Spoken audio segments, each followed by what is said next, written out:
Now,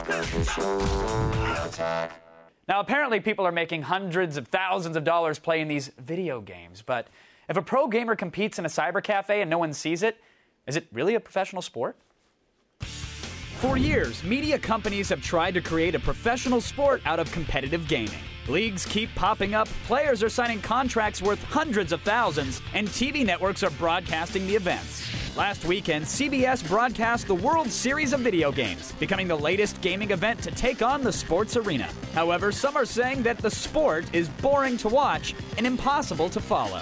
Despite the fact that the events only appeal to a select group of hardcore gamers, pro gaming fans say that it's only a matter of time before the gaming community supports the competitions as much as they do the games. Can pro gaming be as successful as professional sports, or are the majority of gamers uninterested in being just spectators?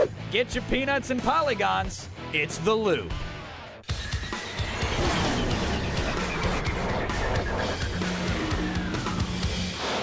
All right, my guest tonight from New York, chairman and co-founder of Major League Gaming, Mike Sespo, is here, and G4's very own Adam Sessler joins us as well. Welcome to The Loop, everybody. Mike, I'd like to start with you, since this is this is your domain, to say the least. What did you think of the World Series of Video Games? Kevin, I thought it was an interesting attempt. I like the fact that it's on CBS.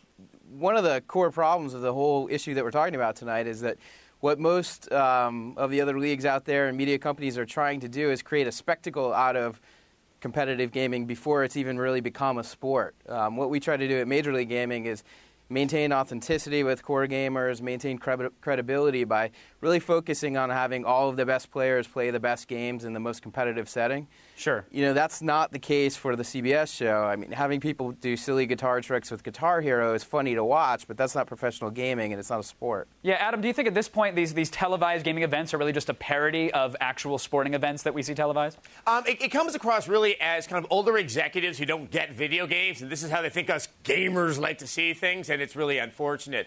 I think one of the other problems, I think Mike kind of touched on that, is that we can't use the older way of looking at how we televise a traditional sporting event and think that can immediately be applied to how we would do gaming as a sport. I think that really the internet, or some of the ways that you say you look in PGR3 with the spectator mode where people would just kind of feed into the game, might offer a better way instead of being fed just one feed from the first-person perspective in Unreal Tournament 3. I don't think that you really get a good sense of what's going on. It's too chaotic. It's too frenetic. It's not easy to follow. Mike, do you think is that a problem of the people that are covering the games, or is it just an inherent flaw of the games themselves? Well, look, I think, you're talking about a lot of other things that are going on out there. At Major League Gaming, we've been doing this for over 5 years. We were the first ones to broadcast it on television. We had a 7-episode series last year on USA Network that over 2 million people watched. So it's not like nobody's watching this. And we produced it in a very sports format style. So I agree with what Adam's saying. In some respects, you can't do it the traditional ways.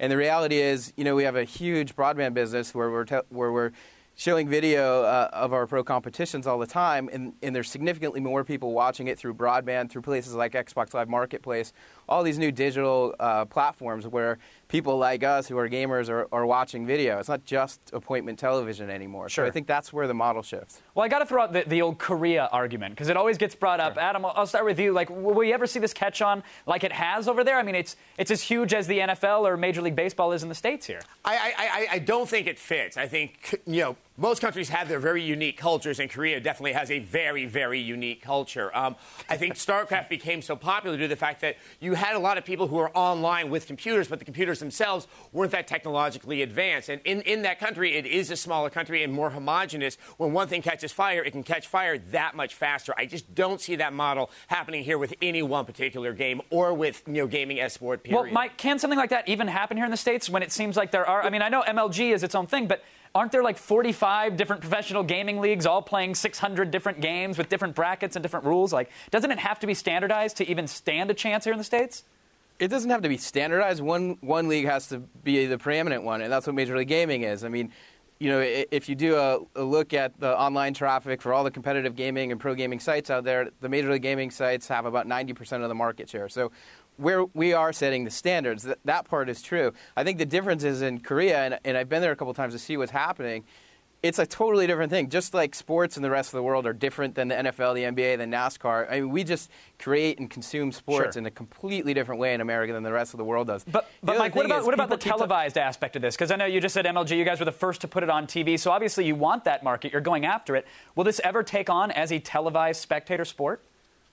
Look, like I said, 2 million people watched our series last year on USA Network, the largest cable network. I mean, there are people watching it on television already.